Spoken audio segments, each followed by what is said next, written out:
இன்னைக்கு சீமான் கிட்ட சென்னை ஏர்போர்ட்ல மீடியா வந்து மைக்கை நீட்டினாங்க. சீமான் அவர்கள் லெஃப்ட் ஹேண்ட்ல டீல் பண்ணிட்டு போயிட்டாங்க. நான் வந்து மீடியாலாம் சந்திக்க மாட்டேன், எந்த கேள்விக்கும் பதில் சொல்ல மாட்டேன், அவர் பாட்டு கிளம்பி போயிட்டார். தமிழ்நாட்டில் நடக்கக்கூடிய எந்த ஒரு பிரச்சனையா இருந்தாலும் அண்ணன் சீமான் வந்து போராட்டத்துக்கு போவாரு, கலந்துப்பாரு, மிகப்பெரிய ஆர்ப்பாட்டம் பண்ணுவாங்க. என் கைதெல்லாம் அவர் ஆயிருக்காரு.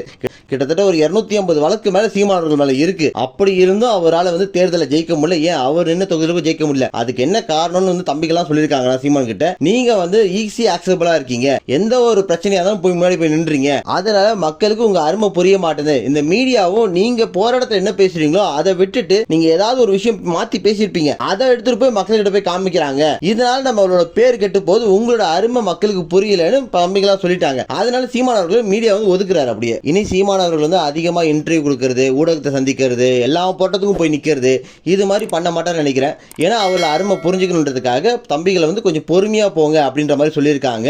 என்ன நடக்குதுன்னு நம்ம ஃபியூச்சர்ல பார்க்கலாம். நன்றி, வணக்கம்.